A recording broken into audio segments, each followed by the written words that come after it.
तो आज हम 1917 के चंपारण नील आंदोलन की गहराई में जा रहे हैं। ये वो कहानी है जिसने गांधी जी को भारत में, आप कह सकती हैं, एक बड़े नेता के तौर पर स्थापित किया और आज़ादी की लड़ाई का तरीका ही बदल दिया। बिल्कुल। हमारे पास जो जानकारी है उसके आधार पर हम देखेंगे कि ये सब क्यों हुआ, कैसे हुआ और इसका असर क्या रहा। हाँ, और इसकी शुरुआत जैसा आपने कहा बिहार के चंपारण जिले से हुई थी।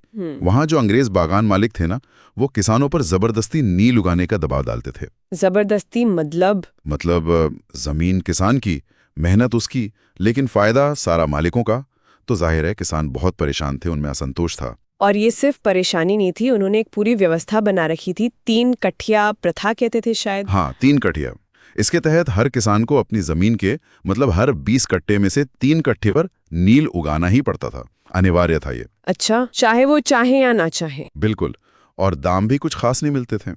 ऊपर से तरह तरह के टैक्स और वो गैर कानूनी वसूली वो अलग चलती थी। और फिर देखिए एक और चीज हुई, जर्मनी में सिंथेटिक नील बन गया, मतलब बनावटी नील। तो उससे तो लगा होगा कि किसानों को राहत मिलेगी कि अब नील की जरूरत कम हो गई। हाँ, सोचना तो यही चाहिए, पर हुआ बिल्कुल उल्टा। जब असली नील की मांग घटी तो मालिकों ने अपना घाटा पूरा करने के लिए किसानों पर बोझ और बढ़ा दिया। अरे, मतलब और ज्यादा टैक्स? और ज्यादा टैक्स और ज्यादा सख्ती, मारपीट, बेइज्जती, ये सब तो जैसे आम बात हो गई थी। ये तो बड़ी अजीब बात है। टेक्नोलॉजी आई और किसानों की मुसीबत बढ़ गई।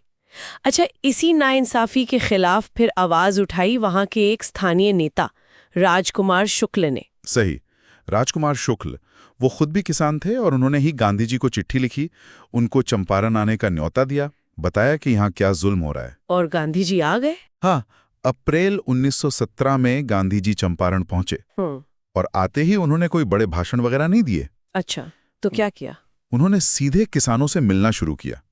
हजारों किसानों से मिले, उनके बयान दर्ज किए। वो असल में सबूत इकट्ठा कर रहे थे कि ये शोषण किस लेवल का है।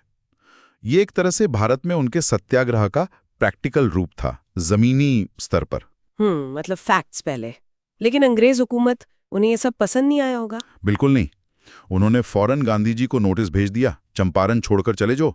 और यहीं से मामला असल में गरमाया होगा। हाँ, यहीं से। क्योंकि गांधी जी ने कहा मैं नहीं जाऊंगा। उन्होंने वो आदेश मानने से साफ इनकार कर दिया और कहा कि ठीक है, अगर आपको लगता है मैंने कानून तोड़ा है तो गिरफ्तार कर लीजिए। ये थी सविनय अवज्ञा। बिल्कुल, बिना हिंसा के कानून का विरोध। और उनके इस कदम से अरे लोगों में जैसे बिजली दौड़ गई, जबरदस्त हिम्मत आ गई। जाहिर है।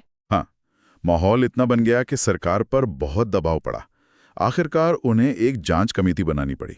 और मजे की बात यह कि उस कमेटी में गांधी जी को भी सदस्य बनाया गया। अच्छा, मतलब जिस आदमी को जाने को कह रहे थे उसी को कमेटी में बिठाना पड़ा। हाँ, दबाव ही इतना था। तो फिर उस कमेटी ने क्या किया, क्या सिफारिशें दी? कमेटी ने माना कि हाँ, किसानों के साथ अन्याय हो रहा है, उनकी बातें सही हैं, और उसी की सिफारिशों के आधार पर 1918 में चंपारण कृषि कानून पास हुआ। चंपारण कृषि कानून 1918। हाँ, और इस कानून ने सबसे पहले तो वो जबरदस्ती वाली 3 कठिया प्रथा खत्म कर दी। ये तो बहुत बड़ी राहत हुई होगी किसानों के लिए। बहुत बड़ी। और जो दूसरे गैर कानूनी टैक्स वगैरह वसूले जा रहे थे, उनसे भी उन्हें छुटकारा मिला। तो ये किसानों की एक सीधी और बड़ी जीत थी। ये तो हुई सीधी राहत की बात। लेकिन क्या इस आंदोलन का असर सिर्फ चंपारण या किसानों तक ही सीमित रहा, या इसका कोई बड़ा राष्ट्रीय महत्व भी था? तो पैन इंडिया लीडर बना दिया। हाँ, क्योंकि उनका तरीका कामयाब हुआ था। बिल्कुल, उनका वो अहिंसक सत्याग्रह का तरीका वो सफल साबित हुआ। लोगों ने देखा कि हाँ, बिना हथियार उठाए भी लड़ा जा सकता है।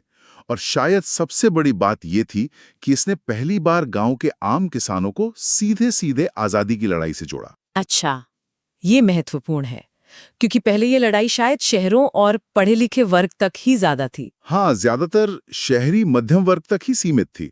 चंपारण ने इसे गांव देहात तक पहुंचाया। और इसी आंदोलन से देखिए राजेंद्र प्रसाद, बृजकिशोर प्रसाद, अनुग्रह नारायण सिन्हा जैसे कई नेता निकले। हाँ, जो बाद में बड़े राष्ट्रीय नेता बने। सही कहा। तो इसने नए नेतृत्व को भी उभारा और इसने अंग्रेजी राज की जो शोषण वाली नीति थी उसकी पोल खोल दी। उन्हें मजबूरन पीछे हटना पड़ा, सुधार करने पड़े।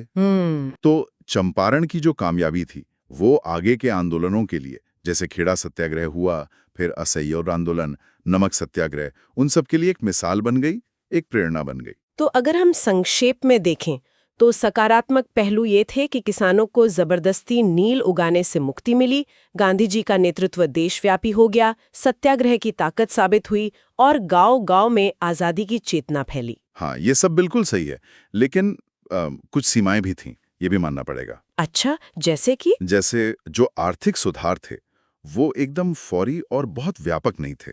मतलब किसानों की हालत सुधरने में फिर भी वक्त लगा। और कुछ बागान मालिक थे, वो थोड़े बदला लेने वाली भावना से भी काम करते रहे बाद में। ये तो होता है। और आंदोलन का जो सीधा असर था, वो मुख्य रूप से चंपारण इलाके में ही ज्यादा महसूस हुआ। ऐसा नहीं था कि पूरे देश में इस तरह का शोषण एकदम से खत्म हो गया। समझ गए। तो ये कुछ सीमाएं थी। हाँ, तो कुल मिलाकर हम ये कह सकते हैं कि चंपारण सत्याग्रह सिर्फ नील की खेती या 3 कठिया का मसला नहीं था, ये उससे कहीं बड़ा था। इसने भारत की आज़ादी की लड़ाई की दिशा बदली, गांधी जी को राष्ट्रीय नेता बनाया, अहिंसा की ताकत दिखाई और सबसे अहम, गांव के आम आदमी को इस लड़ाई से जोड़कर इसे सच में एक जन आंदोलन का रूप दिया। बिल्कुल सही कहा आपने। और अंत में शायद एक सवाल सोचने के लिए छोड़ सकते हैं हाँ, जरूर। कि चंपारण में गांधी जी ने जो तरीके अपनाए, जैसे पहले तथ्यों की गहराई से जांच करना, फिर अहिंसक तरीके से विरोध करना और आम लोगों को संगठित करना, क्या वो तरीके आज के दौर में भी जो अलग अलग तरह के सामाजिक या आर्थिक अन्याय हमें दिखते हैं, उनसे लड़ने के लिए उतने ही प्रासंगिक, उतने ही कारगर हो सकते हैं? ये सोचने वाली बात है। एक रंजिश इस जर्म मॉडल तक पहुंच गई। जरूर। तो अमर